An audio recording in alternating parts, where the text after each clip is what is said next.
Hey now, Paul Mack here. I hope you're doing fine. Are you like me, getting a little older? Is it hard to get down anymore, but quite a bit harder to get up again? Then you need the one-legged stool. Now, a four-legged stool or chair is sturdy, but can be unstable on uneven ground. A three-legged stool eliminates the rockiness on uneven ground. But today, I want to talk to you about this, the one-legged stool. What a great thing this is. Now, as you know, a lot of things done on the farm need to be done down at ground level. And the main thing to consider when you start getting a little maturity on you, like myself, is you want to save your back. You don't want to put your back out, because if your back goes, then a lot of your farming might be in jeopardy. So we don't want that. So to save your back, one of the greatest things ever devised was the one-legged stool. You say, but that sounds so unsturdy, like, trying to ride a unicycle when I was a kid. Well, yeah, but not when you consider that your two legs become the other two legs in a three-legged stool, and thereby you get that stability again. It just takes a little bit of getting used to it first. But what makes this really neat is the seat belt option, because when you strap this on, it kind of goes wherever you go, and it's a great, hands-free option. Everybody's into hands-free this, hands-free that these days, and everybody needs a hand-free stool like the one-legged stool. Now, a one-legged stool is great for hand weeding your garden. Now, normally, under normal circumstances, the best way to weed the garden is with a hoe, standing straight up, using the hoe handle.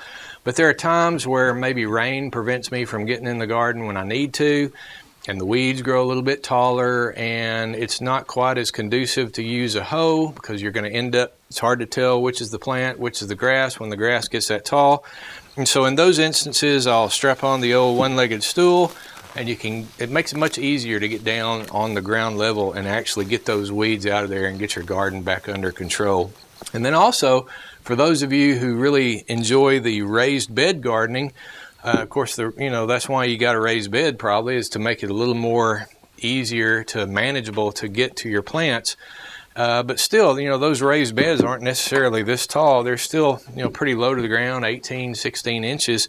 And when you strap this on, it makes tending those raised beds much, much easier. So it's great for that. But one of the best uses I've found for the one-legged stool is picking bush beans. I typically grow pole beans on my farm so that I don't have to bend over and pick beans or squat down and pick beans. But every now and then I like to grow a row of bush beans. There's some varieties that I really like, and this one-legged stool makes picking beans so much more easier, because after you pick some off a bush, then it's time to scoot down, and you just kind of stand up with your legs, scoot down about 5-6 inches, and keep on picking all the way down, carrying your bucket or your basket with you, and you're not having to worry about pulling the stool along. It's just really, really, try it. You'll like it. Picking peas, picking beans, anything that's kind of low to the ground like that, it makes it a ton easier. It's also great for milking a cow. That's probably, if you've ever seen one before, that's probably the use that you saw it being used for.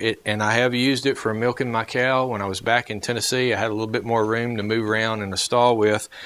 And it was very easy to strap this on every morning and sit down and start milking. My cows, a lot of times, were real fidgety, and they'd keep moving back and forth. And so rather than readjusting my stool, moving my bucket, because the main thing you got your focus on is protecting that bucket of milk at all costs. So it was real easy just to sit back with your stool or up again, whichever way you needed to go, and concentrate on keeping on milking. It's just real handy for that as well. Now, I will say this, sitting on a one-legged stool and managing that balance does take a little bit of getting used to at first, because it's a little weird, but you'll want to practice it, preferably with nobody watching you. That would be good. Now, to build your own one-legged stool, you're going to need a seat, a leg, and a discarded belt, preferably a leather belt. Now, you can get a good leather belt from a secondhand store, flea market, or whatever. I think I got this one at Goodwill store for about $1.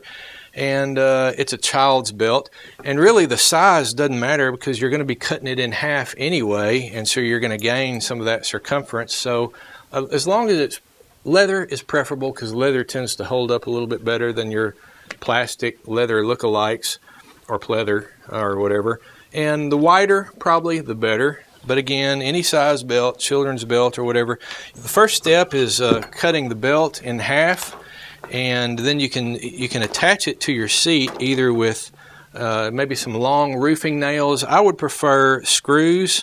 You drill a pilot hole in there, and then I take a washer that, of course, the screw head won't go through the hole in the washer, and that washer helps hold more of the leather, more of the belt, so that it doesn't eventually tear, because after a time they will dry rot and give away. So watch out for that. A washer and a screw, I think, is always best. Now for the seat should be thick enough that it won't split, when you're putting pressure sitting on it.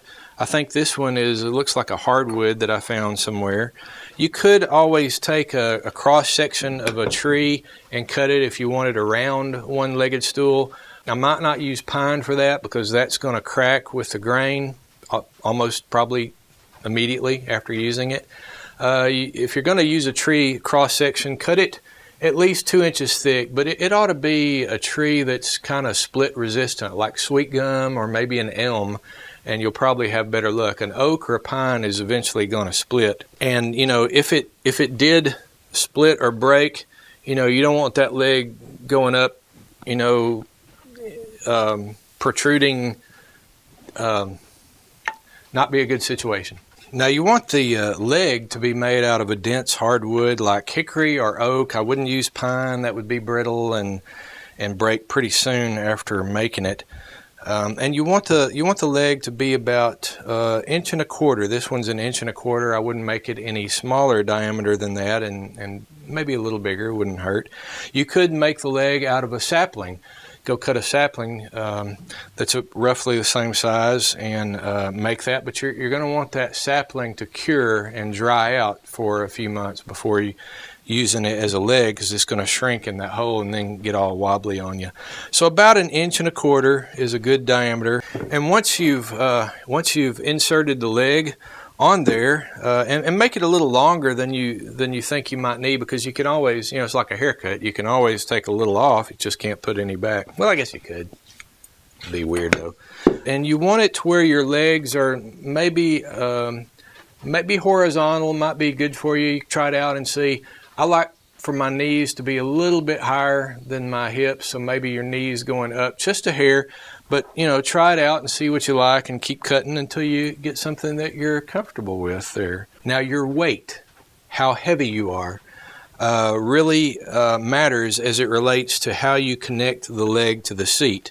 If you're a lightweight person or maybe even a child, you can just take a good 3-inch deck screw or something like that, drill the pilot hole, maybe drill a pilot hole into a little bit of the leg, not all the way, and just attach your leg just with a screw. That might be all you need. After a while, it might start to give again, but then, get you a new leg or whatever, a new screw, and go again. If you're a lightweight person, that might work for you.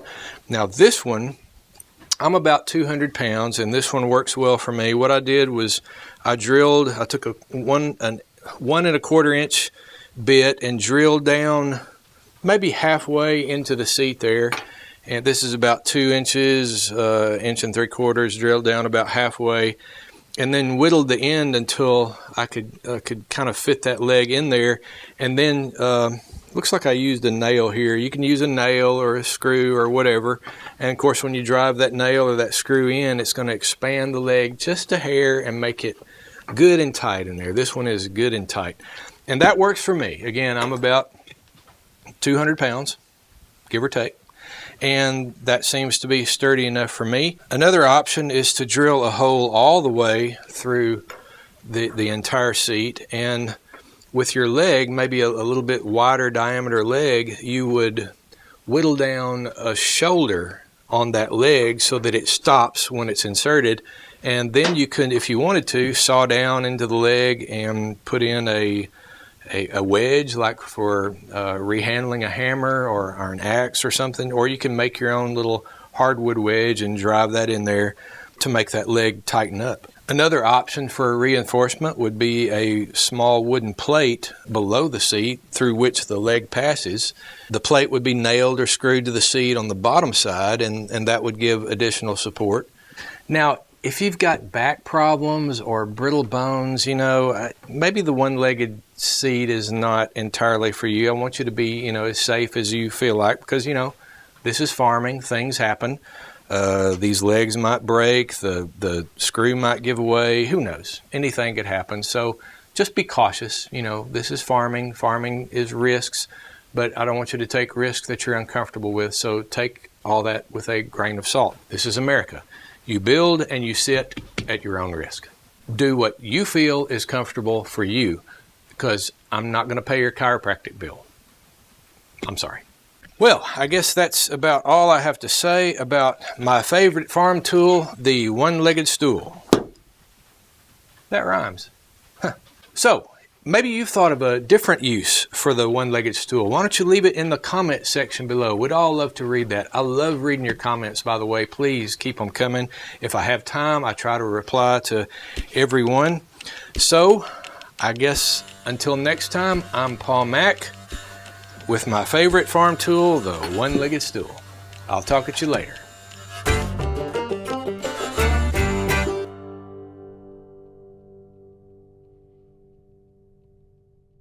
But again, any size belt, children's belt or whatever, you can even, find you a belt with some bling on it. If your wife is into that, cowgirl style, make her one of these. She'll love you. She'll love you. She'll love her one-legged, blingy stool.